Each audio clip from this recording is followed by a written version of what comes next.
que fai, presidindo esta mesa, un exemplar do cancioneiro de axuda? Ai, iso saberémolo exactamente dentro de 1 hora e 12 minutos. Entre tanto, deixámolo así en suspense. Estades asistindo á presentación máis rápida que se fixese na historia, porque levamos exactamente 18 minutos de retraso e para solucionar iso hai un mecanismo que funciona moi ben. Non facer presentación, entre outras cousas, porque na documentación xa tedes as presentacións, botadelle un ollo e xa está. Non somos os primeiros, nunca tivemos esa vontade, ben que o sabíamos, e celebramos que non somos os primeiros, mas somos continuadores, estamos aí no fomento do diálogo entre religións. E diso falaremos nos próximos minutos. Entón, ten a palabra don José Luís Zapata, que chega desde Arteixo para presentarnos a comunidade evangélica. Bueno, bos días. Antes de nada, quero decirvos que mostrar a gratitud por ter esta invitación ao Consello da Cultura Galego. Quero dicir como curiosidade que cando se recibiu... Se me escoita, verdad? Si. Se non falo máis alto, non é problema. Pois, cando recibimos a invitación, na reunión do Consello onde se analizou a invitación, todos pensamos que era unha fake news. Entón, pois, non contestamos.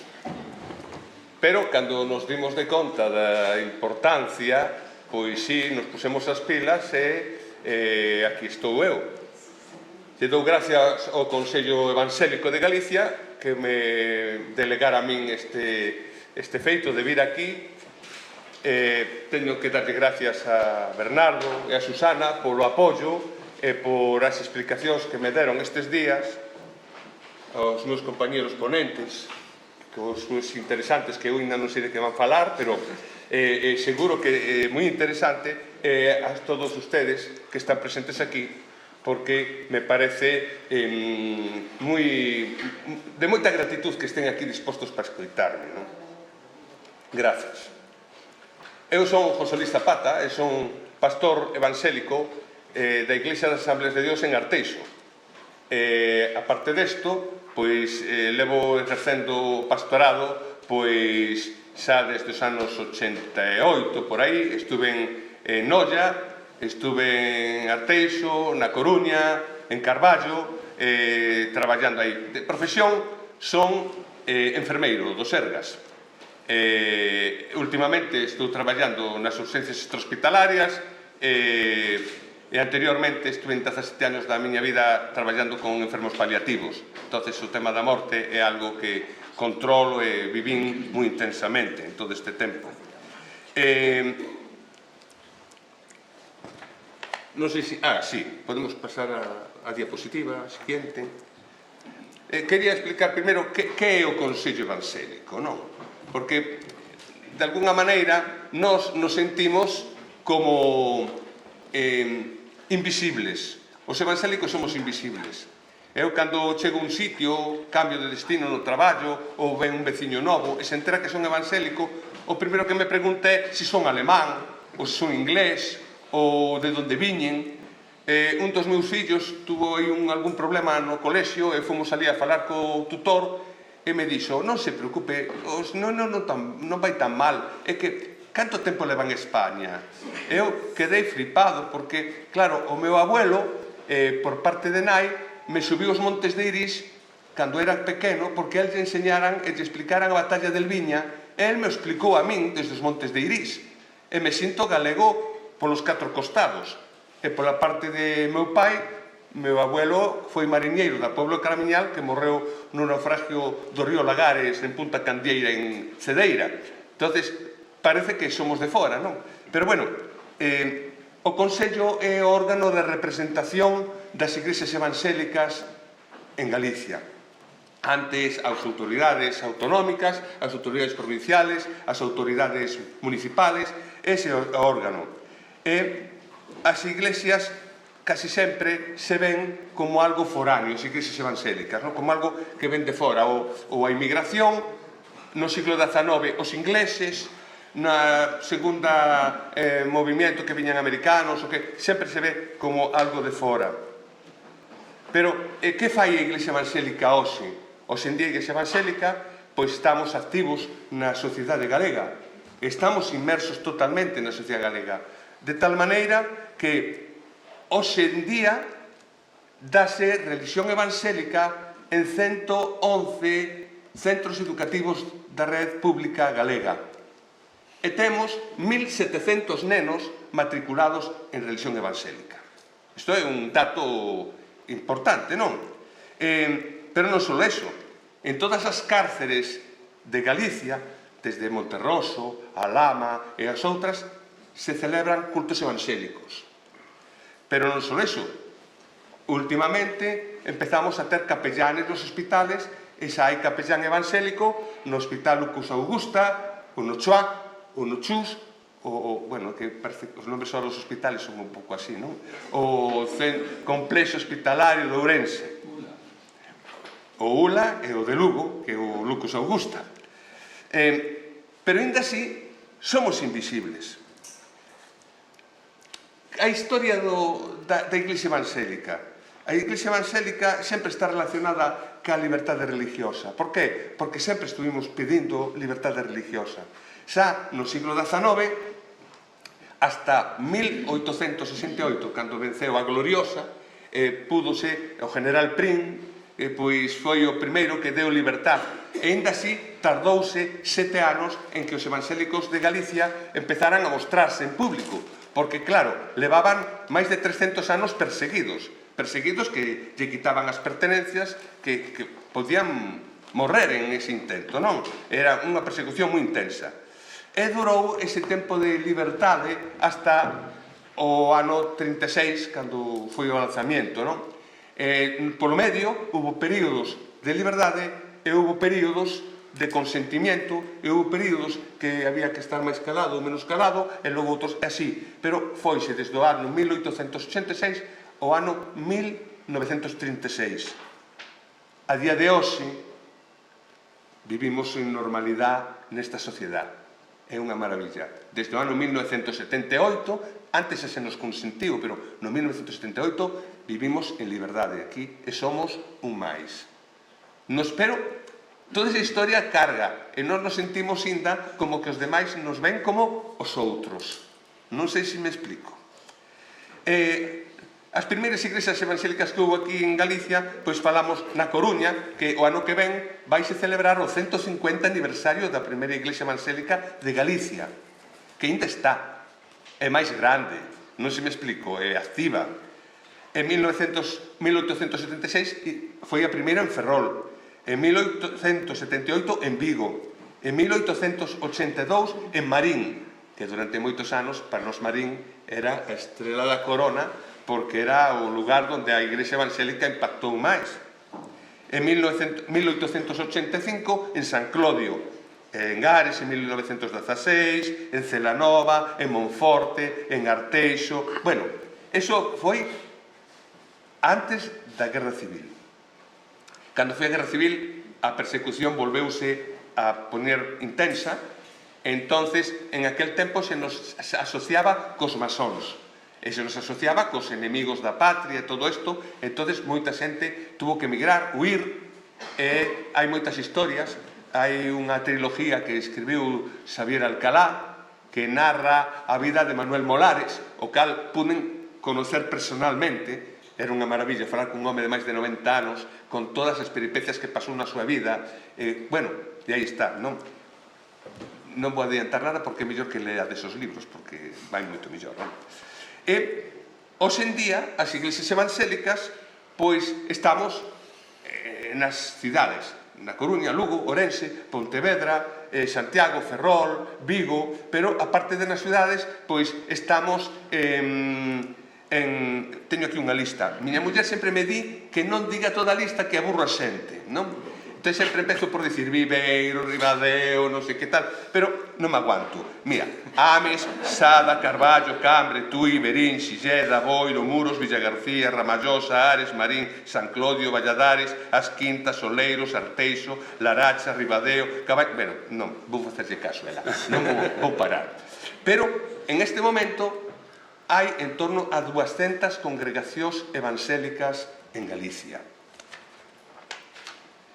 Temos tamén, na galega, o programa Nacer de Novo. Non sei se alguén o viu algunha vez, pero é o programa máis antigo da televisión de Galicia, que sigue cada domingo emitíndose, tanto na televisión como na radio. E atrás deses somos nós. Temos centros de rehabilitación, axudas aos marginados, traballo social.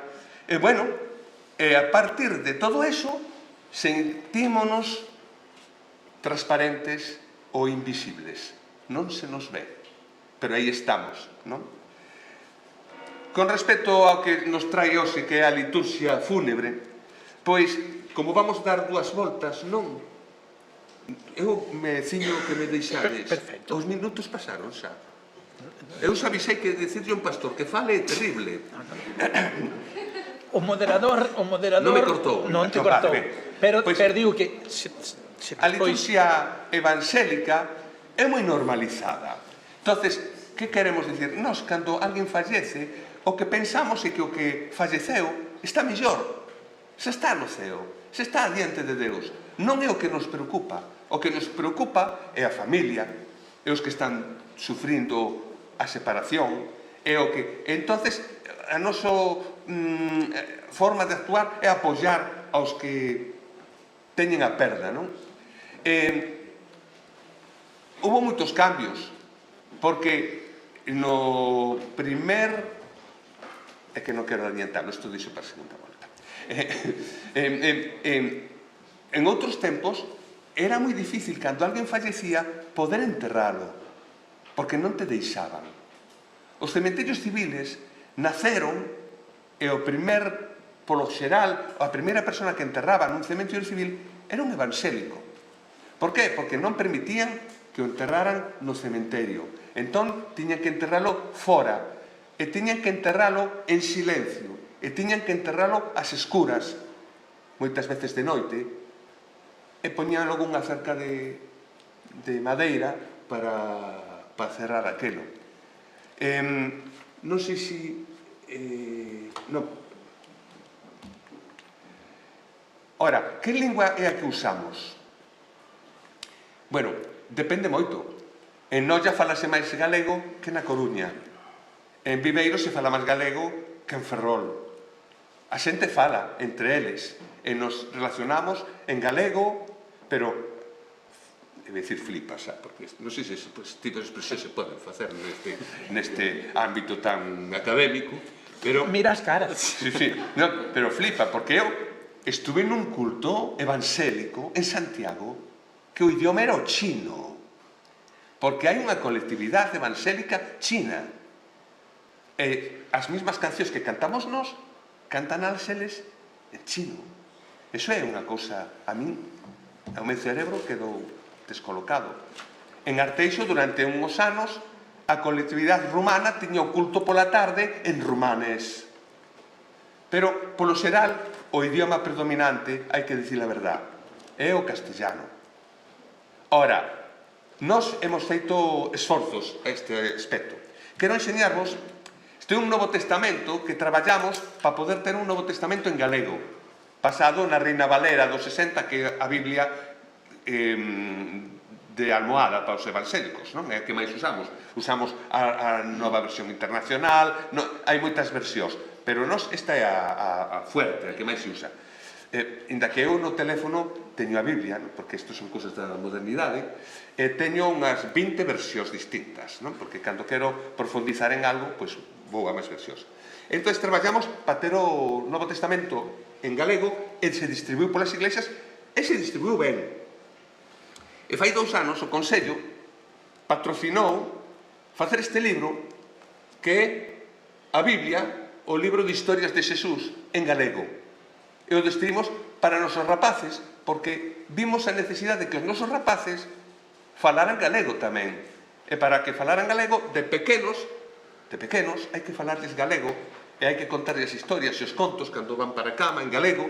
E, bueno, onte falei co presidente do Consello e con outros compañeros, isto é un regalo. Para que conste aí, non? Para que quede que... Porque, bueno, é algo que... Pero nós o fixemos, o esforzo foi noso. Nós non lle preguntamos a nadie, non falamos cas autoridades. Como estamos acostumbrados que cando falamos cas autoridades o contestación é un silencio, pois moitas veces xa está. Por que? Pois porque nos sentimos invisibles, non? E, bueno, eu penso que xa, para a primeira parte, vou parar porque teño ganas de escoitalos. Ahora, vos todos. Moitas gracias pola vosa atención.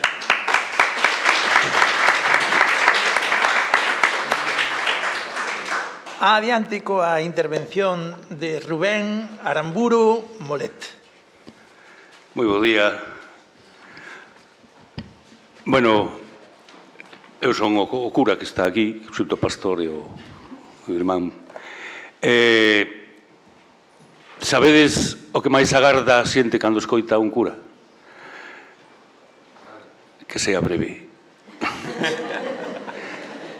Vou non intentar.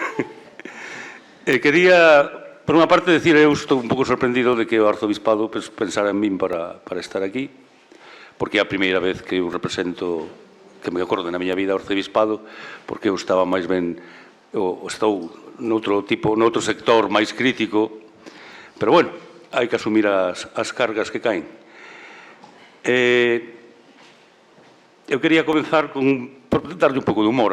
Ante a morte sempre houve ese recurso de reaccionar desde o humor, non? Ten moi ben estudiado Marcial Gondar. Recordo que sempre utilizo esta historia cando estou en algo sobre o galego e a Igrexa. Algo que escribiu Carlos Casares, que foi presidente desta ilustre casa, no libro do Padre Sarmiento. Conta unha historia simpaticísima. Conta a historia dunha rapaciña dunha aldea preto de Santiago que se achega a vila, sería un día de feira seguramente, e aproveita para confesar, para irse confesar os pecados. Non sei se sería aquí na catedral, porque o Padre Sarmiento di que había moitos curas que el chamaba truchos, que só falaban en castelán e confesaban en castelán. Entón esta mociña foi ao confesionario e confesouse de que gustaballe moito trebellar cos homes. Claro, o cura que non sabía galego entendeu que lle gustaba traballar cos homes.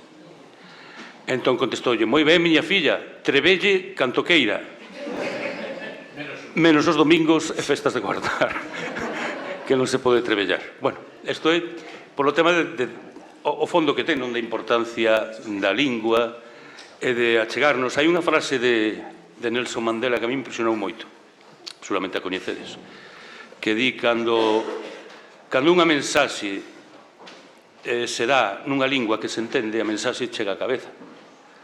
Pero cando a mensaxe vai na propia lingua, a mensaxe chega ao corazón, verdad? E falando, sobre todo, deste nivel de momentos tan delicados, eu que vivo, teño unha igrexa, unha das iglesias que teño 12, ou non, teño máis, pero teño a sorte de ter algunha lápida en galego do século XIV. Antes falabades das lápidas. E, por certo, que hai un cemiterio en Galicia que eu penso que é o máis galeguizado de todos, que non sei se coñecedes, o de Aguiño Carreira. Aí durante 40 anos hubo un crego galeguista comprometido, e el mesmo se dedicaba a facer os deseños das chapas coa tipografía de Caleta de Castelao, e con moitos debuxos tomados das cruces da Galiza, de Castelao. E o cemiterio está casi todo en galego, casi todo. E aparte, bueno, non sei, creo que non se comparte agora, posiblemente, cos evangélicos de Carreira e de Castiñeiras, bueno, e de Ribella. Vale a pena velo, porque aparte son uns diseños curiosos, feitos polo propio cura. Ben, con respecto a como afrontamos nos as exequias, o tema da lingua, bueno, supoño que se falaría antes de algo. Aí teño que confesar que hai un retroceso, hai un paradoxo, canto máis, estamos na época que máis material temos, material impreso. Estaba contando aquí que de todas as edicións de libros litúrxicos que se fixeron nas dioceses de Galiza, 10 están destinados ou relacionados coas exequias. Pero nos atopamos o paradoxo seguinte: hasta hai pouco tiñamos un clero nativo, maiormente procedente do mundo rural, que se expresaba en galego, a maior parte, non a mellor na liturxia, pero sí a relación cos veciños, a relación ca xente era en galego, porque era a lingua nai que falaban, e entre eles. Ora, houve un cambio, é dicir, o clero que está vendo agora, o clero novo, por chamarlo así, os máis mozos, veñen xa do mundo urbano a maior parte, e non son galego falantes a maioría. Isto é tremendo. É un hándicap, non? Porque non teñen esa sensibilidade. Eu onte estive nunha reunión con 8 curas novos destes, estaba o arcebispo, e os únicos que falábamos galego éramos o arcebispo, máis eu. O resto se expresa. E non teñen xa esa sensibilidade de ponerse coa xente, de celebrar. Si lles piden que celebren en galego, pois celebran, pero hai tamén a realidade dos curas que están chegando de outras, non sei se falastes algo desto, de outros países, non? Hai moitos curas que veñen de África, de Venezuela, sobre todo, de Colombia. Hai algúns chilenos, uruguayos, que se están integrando aquí. Claro, é moi complicado que entendan o tema da lingua e que se involucren, porque, en principio, non lles parece necesario. Comentábame un compañeiro que está de profesor en Coruña, Xavi Blanco, outro día, que está levando un grupo de integración de inmigrantes para que se podan integrar na escola. Dice que era tremendamente difícil que os do mundo latino se interesaran pola lingua. O sea, nin de broma. Bueno, pois ese, digamos, é un hándicap grande que temos. É dicir, esa paradoxa, non? O paradoxo que canto máis material, canto máis medios temos, pois agora parece que menos se interesa, menos se empregan. Hubo toda unha xeneración de curas moi interesante, non só aquí na diocese de Santiago, sino de todas as dióceses de Galiza, que sí se implicaron moitísimo, crearon cantidade, antes de que apareceran os libros oficiales, apareceron cantidade de materiais elaborados por equipos, por grupos. É unha... e tamén a traducción simultánea como editori. Pero fixadevos, o misal romano en galego aparece no ano 1987, 25 anos despois de que no Concilio Vaticano II se impulsara o emprego das linguas vernáculas. Os leccionarios son os tomos onde está contida toda a escritura que se lee nas misas ou nas liturxias, son, creo que deben ser uns 12 tomos, aparecen oficialmente impresos e encuadernados no 94, ainda que había outros que se andaban movendo por aí, pero é que son moitísimos anos, é unha cousa lentísima, lentísima. Entre mentres, foron morrendo moitos dos curas que se implicaban nesta historia. Bueno, si hai un eido que a mellor tamén se falou antes, que curiosamente o que máis foi introducíndose, que foi o da música, nos funerais e nos enterros. É prácticamente normal que vayas a calquer enterro de calquer parroquia e hai o organista que toca, pois moitos dos temas son en galego. Creo que foi a cousa que máis foi entrando. E despois, xa vos digo, se acabo con isto, que a reducción é impresionante, non? Pensade só na vila da Coruña, onde son eu, que prácticamente ese día creo que hai 2 parroquias que teñen unha misa en galego. Unha misa en galego, non? En toda a semana. E os enterros vai a depender de se a familia o pide. Ao menos, no meu caso, non, porque teño toda a liturxia en galego, toda, non? Facemos toda a liturxia en galego. Pero Claro, noutras parroquias, pois depende da petición da familia. E é así.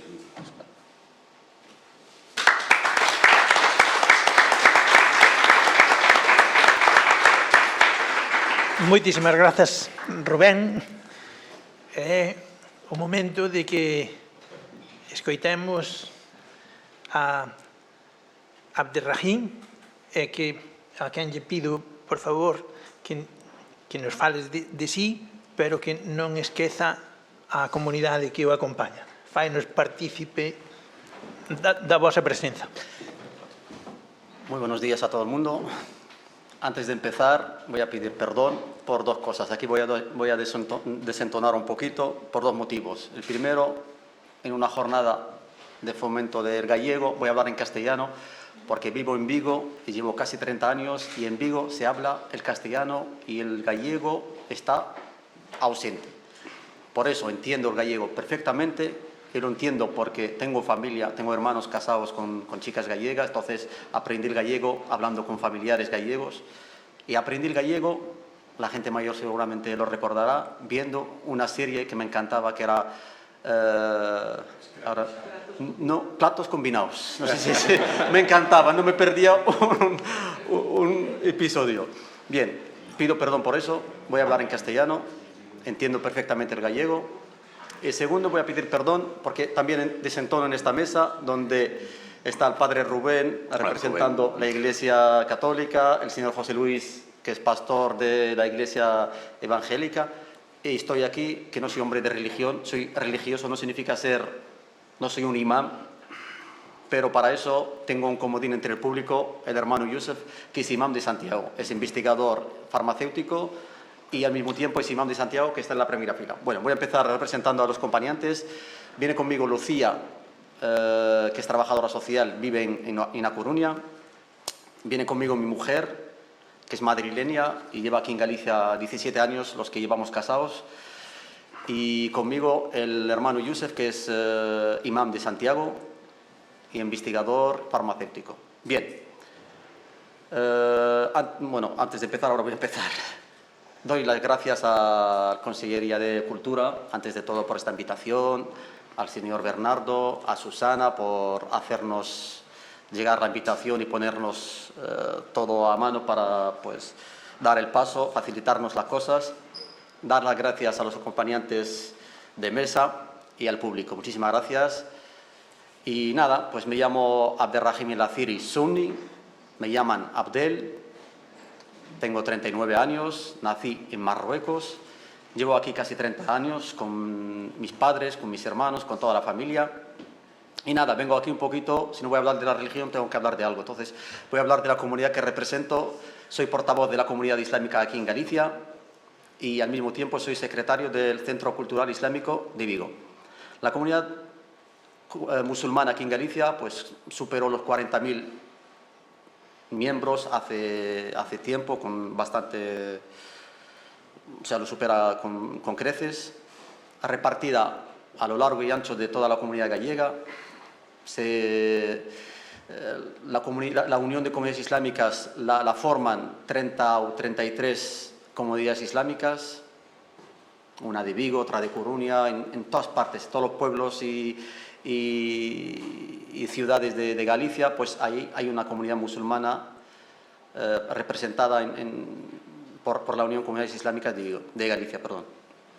Bien, ¿cuál es el trabajo de esa unión?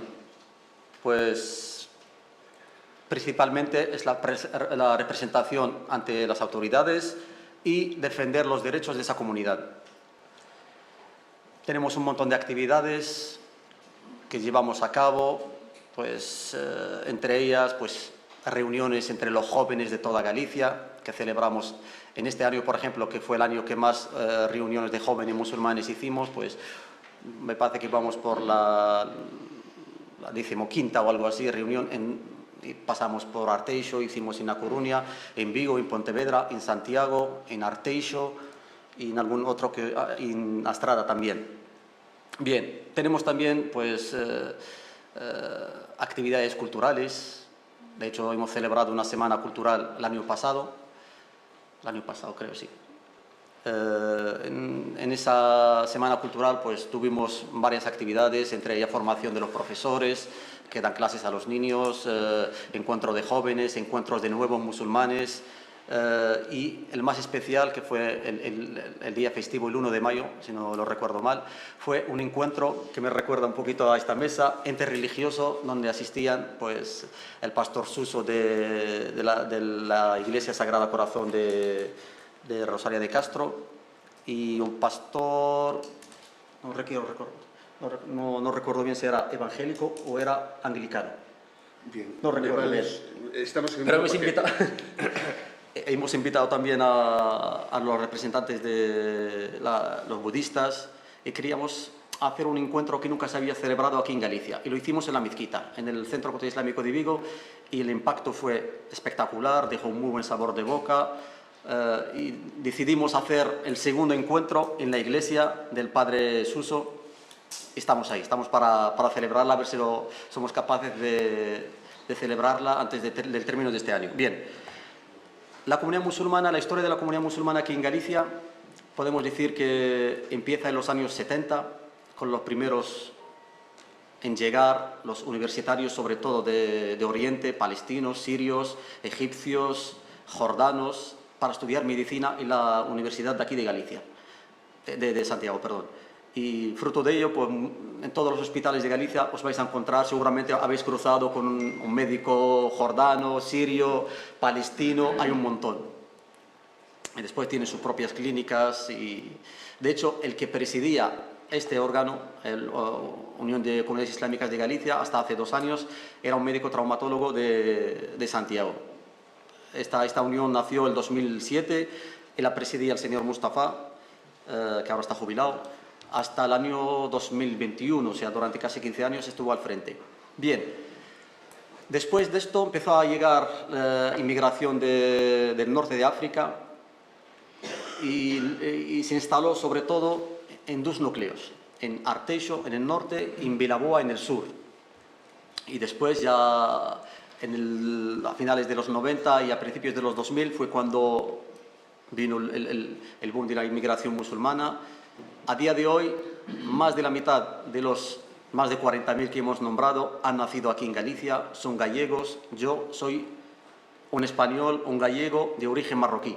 Mis hijos son gallegos de origen gallego, porque nacieron aquí, porque se fueron al colegio de aquí, vieron la televisión de aquí y tienen la cultura de aquí. Cuando yo llevo a mis hijos para que no pierdan sus raíces y conozcan la cultura de su padre y un poquito los raíces de sus abuelos, pues se sienten un poquito raro, porque todo les llama la atención, todo es raro para ellos, porque son gallegos. Y poco más que añadir. El objetivo principal de esta unión es pues, fomentar lo que es la integración y la convivencia, y creo que lo llevamos por buen camino, porque la comunidad musulmana aquí en Galicia es un ejemplo para el resto de las comunidades islámicas y la convivencia que hay entre ella y el resto de regiones españolas. Recuerdo una visita de un divulgador y profesor al Parlamento de Galicia en una reunión con representantes de la Xunta, pues le dijo: tenemos que copiar el modelo gallego de convivencia a otras partes. Él venía de Madrid, pues a Madrid, a Cataluña, a Andalucía, porque es ejemplar. Nada más. Muchísimas gracias.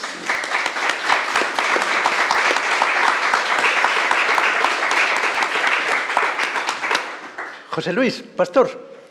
Bueno, eu non sei se están aí había unhas fotografías, pero Ben, hai. hai unhas destes aí. Tú orienta. Bueno, estes días, claro, eu pensaba, que queren escoitar, que poda decir? Non entendía moi ben. Tedes que perdonar, pero cando me dixeron de vir aquí para falar da importancia da lingua galega nos ritos funerarios, pois eu me quedei un pouco bloqueado, non? Entón, fun a recorrer varios cementerios evangélicos, antigos, históricos. Primeiro fun ao cementerio de Callón, e buscando lápidas, xa alguén se me adiantou, e creo que xa falou desto, non? Para encontrar, a ver, en que escribía, porque eu pensaba, e como escribían? Escribían en galego, en castelano, como? Non o sabía, simplemente non o sabía.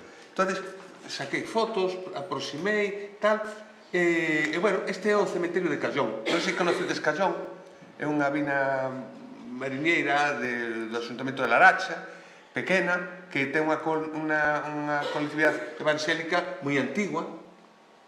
Podemos pasar á seguinte foto, que creo que debe ser o de Arteixo. Este cementerio ten unha historia moi especial. Estuve sacando fotos intentando ler as lápidas e resulta que faltan moitas lápidas. Este pasou varios procesos tremendos. O de Arteixo, a persona que patrocinou que se construíra este cementerio, que é un cementerio pequeniño, que está mismo en Arteixo. Cando chegas a Arteixo, se torces á dereita para ir hacia a carretera de Callón, ali mismo no pueblo está. A maior parte da xente de Arteixo non sabe o que é. Sabes, non ven ali un muro e non teñen nin idea. Eu teño ido a ese cementerio a algún enterro xa fai a mellor 15 anos ou 20 anos.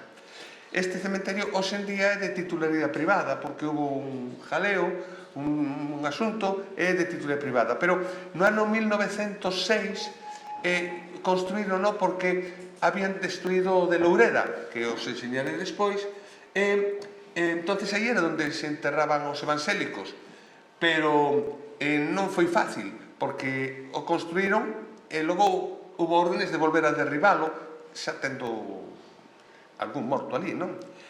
Tuvo que intervir o goberno inglés para poder respetar o cementerio e bueno, hoxe en día prácticamente está abandonado, non se usa. Isto tamén se dá en máis sitios, non? Hai cementerios en Ares, en Monforte, bueno, hai un largo despliegue de cementerios evangélicos que moitos deles terminaron sendo cementerios civiles, porque, claro, a nos, cando morría alguén, fusilaban a alguén, pois iba ao cementerio evangélico, ou se alguén se suicidaba, pois iba ao cementerio evangélico. Nós nunca pusemos problemas porque creemos que a nosa ilusión é que en todos os ayuntamentos hai cementerios civiles, é que podemos estar todos xuntos, que non haya diferencia de uns a outros, porque non entendo porque hai diferencias, pero bueno, é así, a vida é así. Este cementerio durante 100 anos foi evangélico. E agora, se pasamos ao seguinte, podemos ver o de Loureda. Este é o de Loureda. Eu pensaba en poñer unha geolocalización do Google Maps, porque para chegar a este cementerio hai que ser un pouco atrevido e ter porque está perdido no monte, non? Hai unha casa cerca, pero está bastante aislado. Aí, polo menos, temos localizado os nomes de 10 personas que están enterrados aí. Pero claro, este cementerio derrumbouse. O propósito era que non se supera que ali había nada. Cos acuerdos que houve da Consello Evangélico ca Xunta de Galicia, no 2007 se reconstruíron un grupo de cementerios, teño listado, se algún está interesado, logo podo pasar o listado. Este se reconstruiu, pero nadie se atreveu ainda a buscar lápidas aí abaixo, porque probablemente estén desfeitas, para andar, bueno, entendemos que se alguén ten que andar aí, ten que ser un arqueólogo, non é o que vaya ali un fin de semana con unha paleta, non? Pero sí temos localizados aí algunhas personas, non? O primeiro enterro que foi aquí foi o día 3 de xaneiro de 1887 e foi a señora Lorenza Calzado Pallás. Eu digo este nombre porque a veces poñendo un nombre dáse máis forza, non? E dous dos que están enterrados en ese cementerio chegaron a ser alcaldes en Arteixo, pero que debido a facerse evangélicos, pois deixaron de ser alcaldes tamén, non? Entonces, nos encontramos con esa situación. Claro, como eran os ritos, como facían? Non o sei. Non o sei. En que idioma falaban? Non o sei. Supoño que falaban en gallego porque eu conocín personalmente a Enrique Rei. Enrique Rei era o fillo do señor Baleiro. O señor Baleiro foi o que patrocinou o cementerio de Arteixo. A min do señor Baleiro me falou moita xente en Arteixo. Entonces me falaron como era, o seu carácter, e todo me indica que el falaba en gallego. Pero non teño un dato, non quedaron escritos, non? Pero todas as historias que me contaban sobre eles eran tremendas, porque a mellor fallecía alguén a enterralo e o problema non era o idioma, o problema é que había que ir de noites correndo porque te tiraban pedras ou por cousas deste tipo, non? E, para finalizar, eu quería contar isto. Estas cosas a mí me gustan moito. Entonces, o 14 de diciembre do ano 1876 falleceu o señor José García Servín. El era zapateiro e vivía na Coruña e era membro da Iglesia Evangélica da Coruña, da primeira iglesia. E cando morreu encontráronse con un problema. Non podía ser enterrado no cemiterio. E tuveron que estar co cadáver ali esperando a ver como facían. E ao final de moitas tensións, falar con uns, con outros e tal, se decidiu que iban a enterralo ao lado do cemiterio de San Amaro. Tuveron que enterralo ás 6 da madrugada e en silencio, por orden gubernativa. E cando despois o enterraron, puxeron unha verxa de madeira e un candado. Foi a primeira persona que se enterrou no cemiterio civil da Coruña.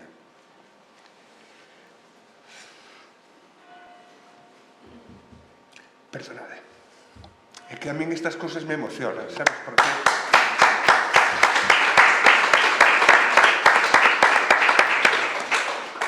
Esta era a primeira historia que quería contar, non? Porque non podemos esquecer. Eso non significa que nos teñamos revancha, eso é tontería, que va. Eso o fixeron os do siglo XIX, pero non podemos esquecer desto. Isto non pode volver a ocurrir a ninguén, non? E a segunda historia, pois é o último enterro que fixei, que foi o 27 de setiembre do ano 2023, fai uns días. E falleceu un bon amigo meu, Manuel. Falleceu no Chuac despois dunha larga enfermedade. Podemos leválo ao tanatorio, tuvimos ali un tempo de acompañamiento á familia, foi todo moi bonito, pudimos apoiar a familia, estivemos ali con eles, non hubo ningún problema. Ali había xente crente, xente non crente, xente que non sabe se é crente ou non é crente, e igual veciñanza, amigos, estivemos xuntos ali, o acompañamos a uns e outros, celebramos un pequeno culto que, teño que dicir a verdad, predominou o castellano no que é no acto, pero nas charlas hubo galego e hubo castellano e hubo de todo, e cando acabou, foise con toda a normalidade, o coche fúnebre, se enterrou e todo foi perfecto. E ao día seguinte a familia me mandou un WhatsApp dicíndome gracias por as palabras de ánimo e tal. Eso está. Entón, son dos historias contradictorias. Hai un tempo entre unha e outra. Reflexións. Agora teño que aproveitar. A mí me decían os pastores, onte tuve unha reunión con pastores na Coruña, estábamos 20 pastores, e sabían que iba a vir aquí, e dice, ti tens que pedir algo, ti se vas ali, ti tens que pedir algo, porque isto hai que aproveitalo, porque non sempre nos van a escutar. Bueno,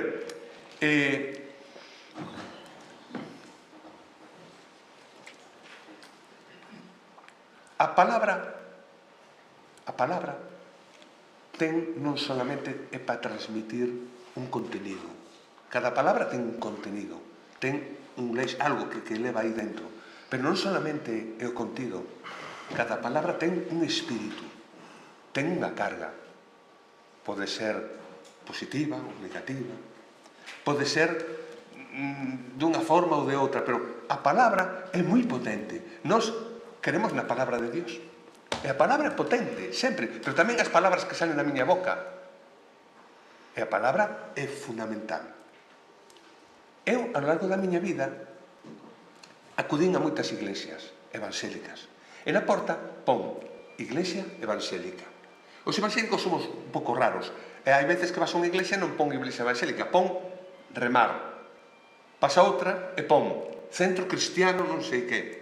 Outra pon Igrexa, nada máis. Outra pon Torre de Vida, non sei que tal, porque poñen nombres así moi... que tal, non? Pero nunca vin unha iglesia que na porta poña protestante. Nunca vin unha iglesia evangélica que poña protestante. Por que nos chamades protestantes? Pola protesta.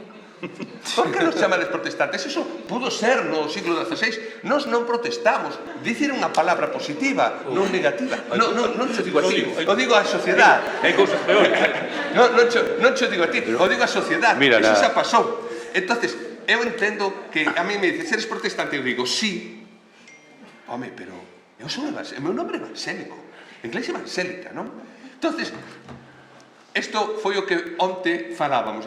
Se consigues que bueno, poden chamar, nos ofenden se dicen protestantes. Non nos ofenden nada. Pero podemos falar, porque cada palabra ten a súa carga, a súa potencia, non? Non somos cristianos, somos evangélicos.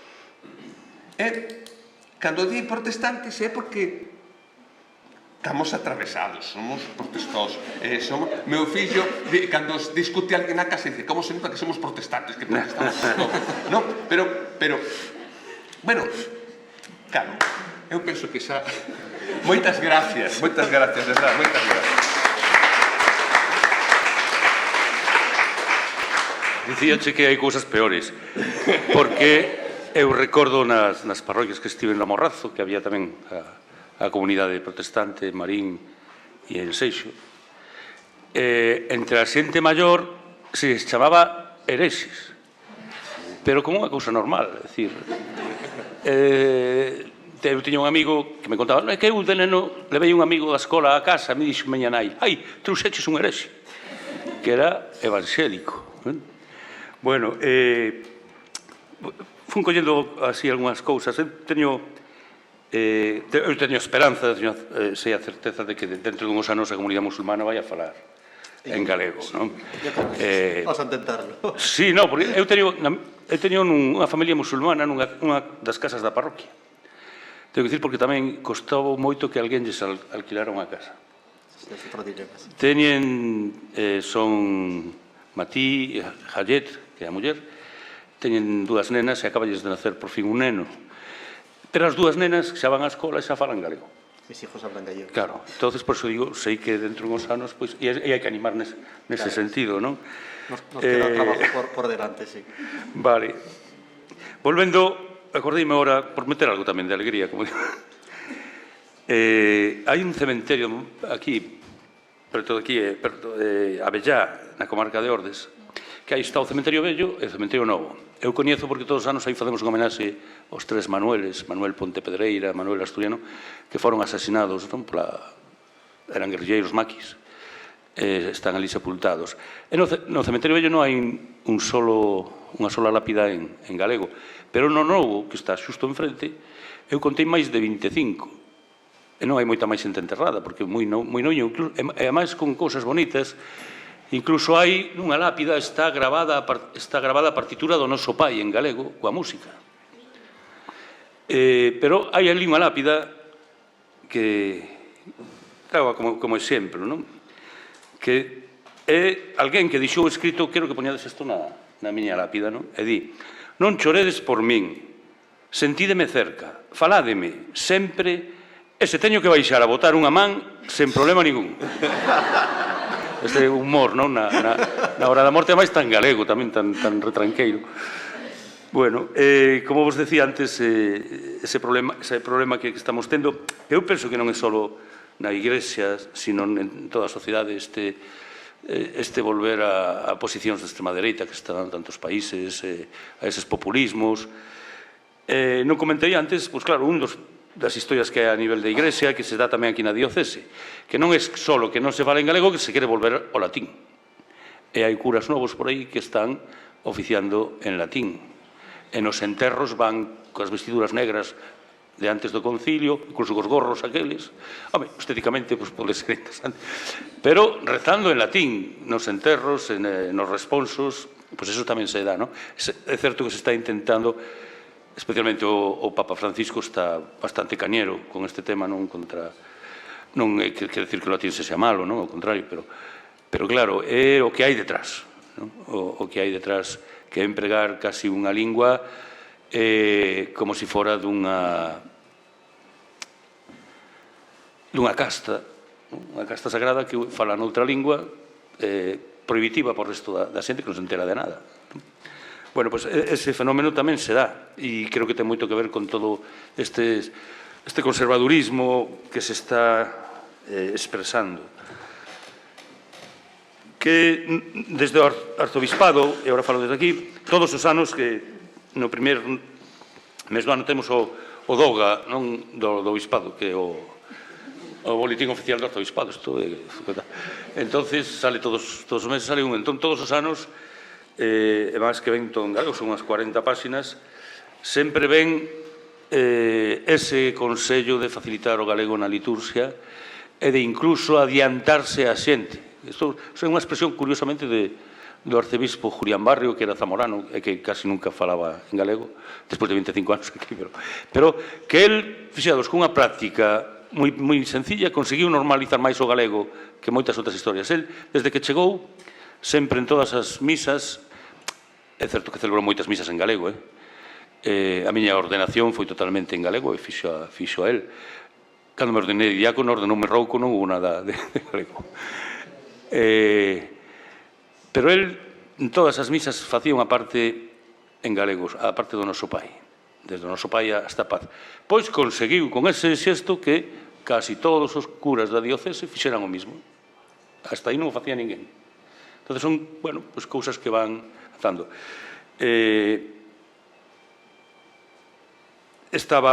Decía o tema das exequias que se está animando continuamente, e aí sí que xa saliu antes. Eu participei naquel bienio Irmandiño, cando fixéramos asignaturas no Panteón dos Galegos Ilustres, en Monaval, daquel documento de Galegos de por vida, verdad? Eu creo que eu os decía outro día, arzobispo, pois hai que impulsar esas cousas, que a xente deixe escrito, isto creo que é máis importante, non? Que o meu enterro sexa en galego, e todo o que teña alrededor, pois que sexa en galego. É unha das iniciativas que hai que apoiar, como proponedes aquí, pero creo que é a máis efectiva, ademais. Moi ben. Continuamos. Vale. Vamos tentar que teñamos 10 últimos minutos para o coloquio que o merecemos, así que adiante. Bueno, pues voy a seguir hablando, o voy a empezar hablando del tema del cementerio que aún no tenemos aquí en Galicia. Uno de los objetivos que dije que perseguía lo que es UCID Galicia, Unión de Comunidades Islámicas Gallegas, es llevar a cabo el acuerdo que se firmó entre el gobierno español y la Comisión Islámica en el 92, que le da a la comunidad musulmana, a la evangélica, a los judíos y a las minorías unos ciertos derechos. Eran 25 puntos o algo así. Uno de esos puntos era obtener su propio cementerio. Aquí en España, pues contamos con 33 cementerios. Galicia es una de las 3 comunidades donde no hay un cementerio musulmán después de 92 aquí, pues no sé si 20 y tantos años, 23 o 32, perdón, 32 años, pues mira. Y no queremos tener el dudoso honor de ser los últimos en obtener ese derecho. Tenemos el tema bastante avanzado. Empezamos a protestar, hablando de protestar, también somos protestantes en este sentido. En el 2015-2016 hemos ido al Parlamento, hemos intentado pues, contactar todo lo que se mueva y gracias a Dios pudimos cambiar la ley mortuoria gallega para que los musulmanes, los judíos, tengan encaje en ella, y a día de hoy la ley que no nos permitía enterrar a nuestros muertos según el rito musulmán, pues gracias a Dios lo permite. Ahora falta lo más fácil y al mismo tiempo lo más difícil es llevarlo a cabo. Tenemos una parcela en Astrada, que tenemos el proyecto bastante avanzado. Ya hemos entregado lo que es el anteproyecto al ayuntamiento, se lo mandó a la Junta y falta ahora la respuesta para empezar con el proyecto, o sea, estamos en los pasos finales.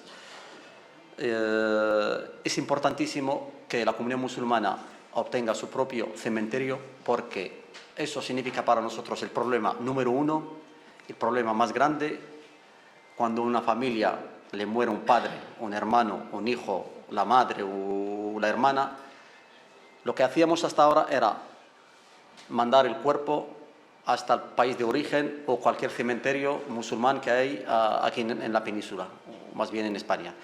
Mandábamos a Madrid, a Burgos, a Valencia.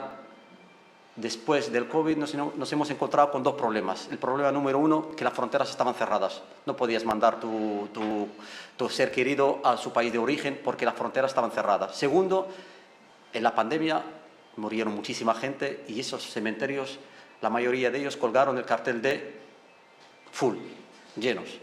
Entonces, nos encontramos con la necesidad de solucionar este problema lo antes posible. Cuando muere una persona, supone un drama familiar tener la pérdida. Segundo, tener que mandar el cuerpo, el ser querido, a no sé cuántos miles de kilómetros. Una familia quiere tener a su muerto al lado. Yo cuando me muera, yo quiero que mi mujer y mis padres y mis hijos pues me tengan al lado para visitarme siempre que quieran, no tenerme a 2000 kilómetros y que me caiga del olvido. Y después el coste económico, que suele ser elevadísimo. Depende del país de origen, a veces se va hasta los 14.000 euros. Entonces, en algún mes, en plena pandemia, pues tuvimos 6-7 pérdidas, pues hicimos cálculos y eran 40-50.000 euros que teníamos que juntar entre la comunidad y se nos hace cuesta arriba. Entonces, tenemos que solucionar este problema lo antes posible. Yo espero tener noticias buenas pronto. No sé si quieres que hable un poquito del funeral. Sí, vale. por favor. Voy a dirigirme a lo que me mandó el imam Youssef, ya que nos quedamos sin tiempo. No sé si quieres participar o quieres... Vale. O imán Yusuf, voulle dar eu a palabra dentro dun pouco. Perfecto, vale. Entonces, mira, en el Islam, voy a leer un poquito más o menos lo que... En el Islam la muerte se considera como un recordatorio constante para los vivos, de que todos, inevitablemente todos, pasaremos por ese camino y deberemos prepararnos para ello. La tradición islámica busca eliminar los elementos de lujo que puedan desviar la atención del mensaje esencial de la muerte. Todos regresaremos a Allah y debemos estar listos para ese regreso. El rezo por el difunto es una obligación comunitaria en el Islam. No es considerada no es responsabilidad de una institución o un clero específico, sino de toda la comunidad. Este rezo se centra en pedir el perdón y la misericordia de Allah para la persona fallecida. En cuanto a los rituales funerarios, el Islam establece que todos los cuerpos deben ser tratados de la misma manera, eliminando cualquier distinción basada en la posición económica, la fama, el poder. El cadáver se lava ritualmente, se envuelve en una sencilla tela blanca y se entierra en contacto con la tierra directamente, siguiendo el principio de igualdad en la muerte también. En la tradición, depende del país, cuando hablamos de tradición, la tradición marroquí no es la misma que un palestino, como aquí en Galicia, la gallega no es la valenciana. Entonces, por ejemplo, la tradición marroquí es en común. Los familiares cercanos se reúnen en casa del fallecido para brindarle apoyo durante esos días posteriores al fallecimiento. Durante este tiempo asumen muchas de las responsabilidades, ayudando con las tareas y acompañando en el duelo. Recuerdo yo un dicho, cuando se muere una persona en el barrio, en esa casa era una vergüenza para el resto del barrio que se encienda el fuego. Esa gente no tiene que cocinar durante 3 días, se tiene que ocupar los vecinos. Entonces, habla del contacto entre vecinos y la cercanía. Bien, por último, en el Islam se sostiene que toda la tierra pertenece a Dios, por ello se considera sagrada y apta para entierro en cualquier lugar. Toda la tierra es limpia, toda puede ser una mezquita, por lo tanto es un lugar adecuado para enterrar a los muertos. Bien, antes de terminar, cuando hablamos, por ejemplo, de la palabra Allah, Allah significa Dios en árabe, no significa el Dios de los musulmanes ni el Dios de los árabes. Los cristianos, por ejemplo, hay millones de cristianos árabes, coptos, maronitas en Líbano, en Siria hay millones de cristianos, en Irak. Hay millones y millones de cristianos árabes que cuando se dirigen a su creador para pedirle, usan la palabra Allah.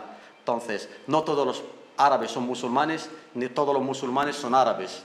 Los árabes son una minoría en el Islam. El mayor país musulmán es, si no me equivoco, es Indonesia, ¿no? Indonesia, después la India, China, y 200 millones de musulmanes chinos.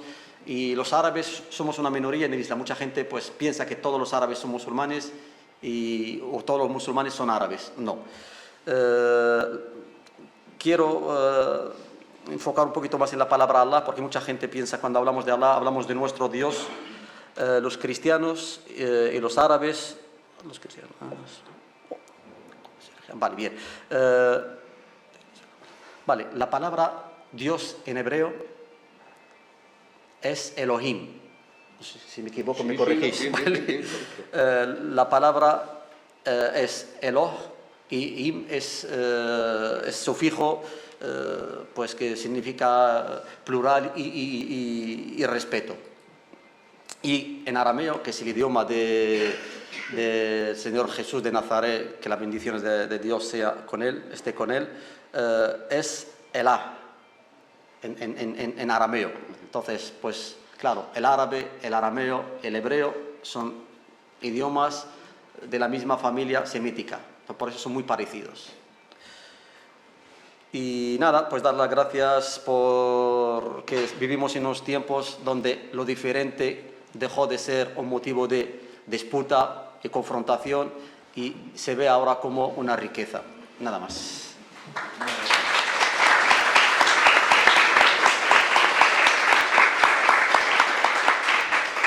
Pois é o momento de saúdo, por favor, do imán de Compostela. Temos aínda 5 minutos. Bueno, muchas gracias por la invitación. Soy Yusuf, de origen de Egipto. Vine aquí a España para estudiar desde hace 13 años. Hice el doctorado en la Universidad de Coruña, en Ferrol, y ahora estoy trabajando aquí en el Hospital de Santiago de investigador postdoctoral. No tengo mucho que decir, la verdad, solamente quiero dar las gracias a vosotros y por vuestras aportaciones y también, insistir en que realmente los musulmanes aquí en Galicia necesitan tener un sitio para enterrar a la gente que muere aquí. La última persona que murió aquí en Santiago le tuvimos que enviar hasta Valencia, que era complicadísimo. Y tenemos que esperar mucho tiempo, tenemos que organizar todo con los de Valencia y de aquí mucho coste y mucho trabajo para la familia. Y espero que este problema se solucione pronto y que ya las cosas se aclaren. No tengo nada más. Muchas gracias. Moitas gracias. Uns deberes para Vitorino Pérez Prieto, que está moi activo tomando notas. Este encontro foi moi produtivo, moi gratificante, moi cargado de contido. Entón, a ver se por favor lle dedicas unha das túas columnas xornalísticas para dar fe de que nos reunimos aquí é do que se falou.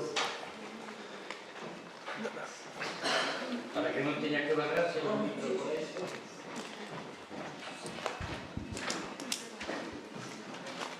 Obrigado.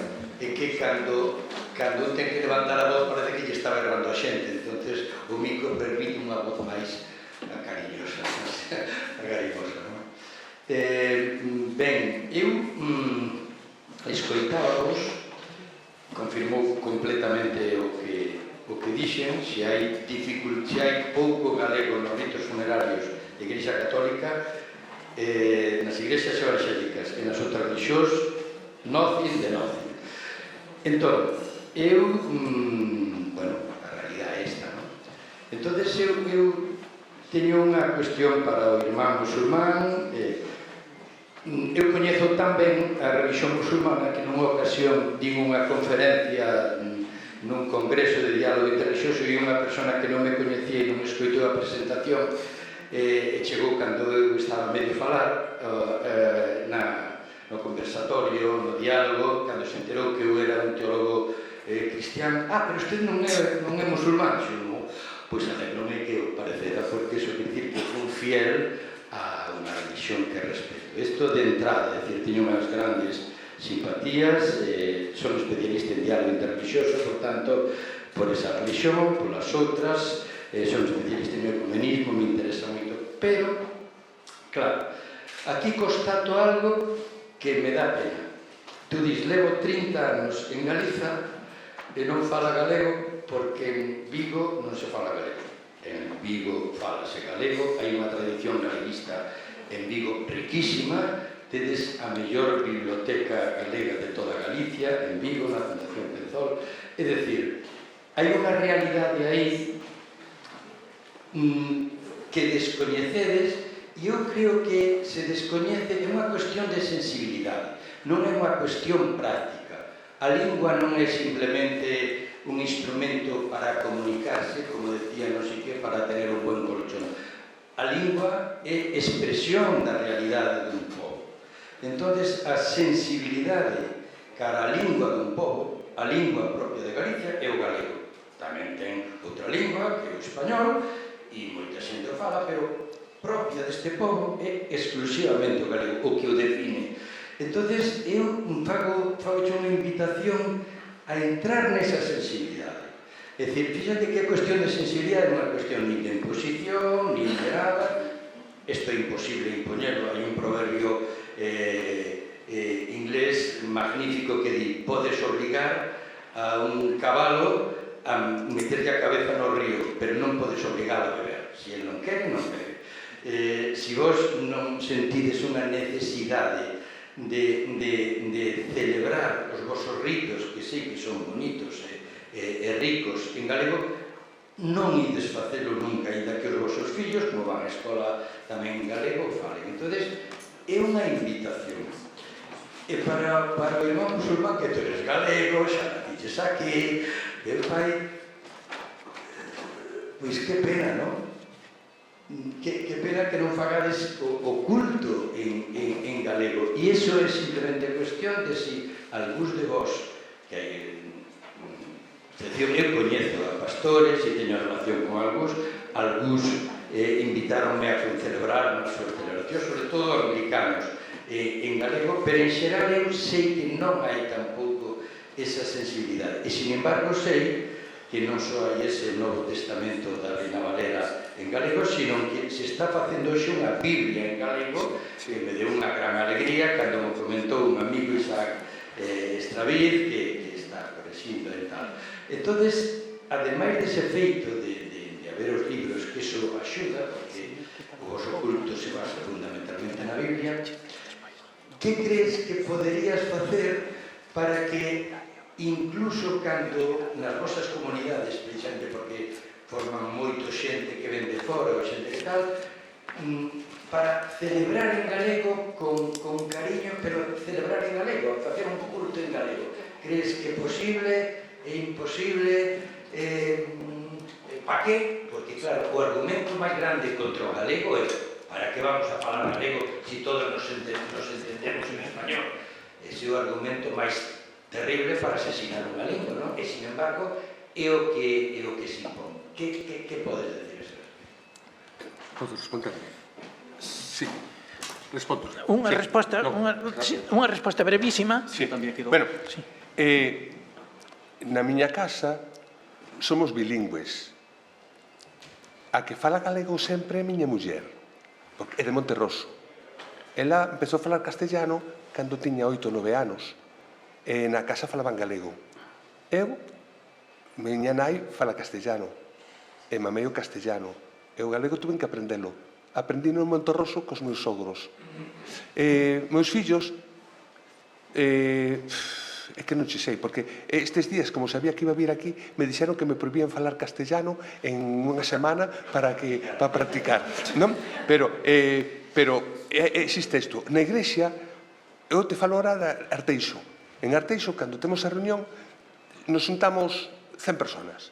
Das 100 personas, temos rumanos, unha familia, brasileiros, 2, de Cuba, de Honduras, de tal, e despois españoles que viñeron de Madrid ou de Barcelona, e galegos, a mellor somos a mitad.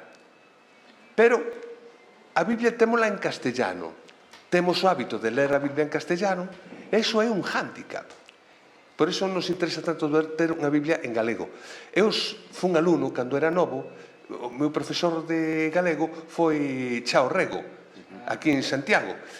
Terminamos tendo moi boa amistad.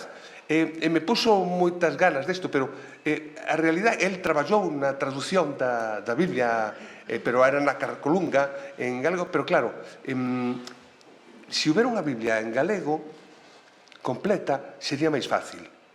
Pero probablemente os que vayan a cambiar todo sean os nenos. Porque nos cambiar a unha persona maior é moi complicado, pero os nenos non.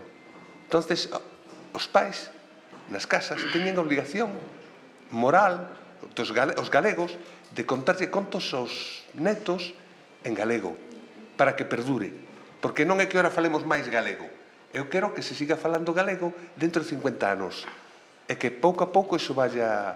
Pero bueno, o tema é complicado, Continuamos na comida, temos unha comida dentro de nada. 30 segundos. Sí. Me comprometo, como me comprometí con el secretario general a trabajar en fomentar el gallego entre mi comunidad. La verdad que tenemos muchísimos deberes, pero en Vigo no se habla gallego. Perdona que le digo. Mira, eso es una realidad, eso es mi realidad, por ejemplo. Te voy a dar un dato solamente para terminar. Mi cuñada me habló hace 2 días de que ella tiene un negocio, de que una señora mayor le va siempre y le dice, vengo aquí a comprarte a ti porque eres la única que me habla gallego. Así que lo dejamos ahí. Pero sí que me comprometo a trabajar a mejor. Rapidamente, agora chegou o momento de desvendar o enigma. Primeiro, falouse dos estudantes de medicina que foron compañeiros nosos na universidade, entón non podemos sair deste encontro sen facer o recordo a Gaza, porque eses compañeiros, os nosos compañeiros da Palestina que viviron con nós no Burgo, pois tiñámolos presentes naquele momento e témolos moi presentes hoxe. Entón, Gaza sempre.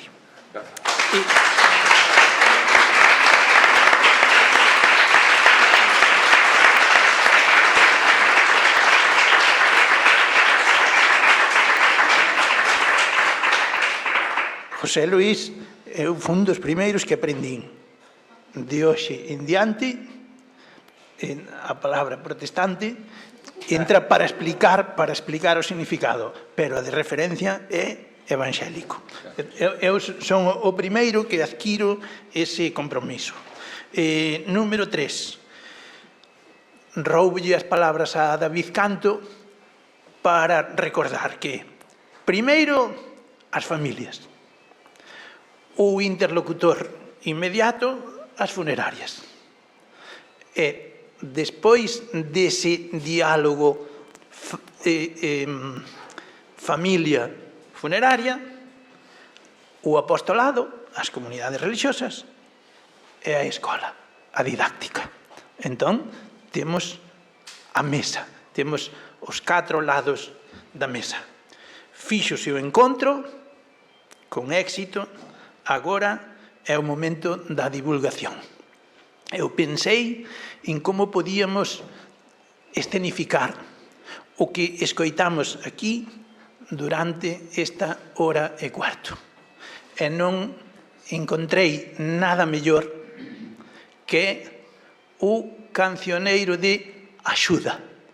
Entón, quero que os 3 representantes collan o cancioneiro de axuda e que simbolicen coas súas maus neste libro o espírito que hoxe tivemos nesta mesa.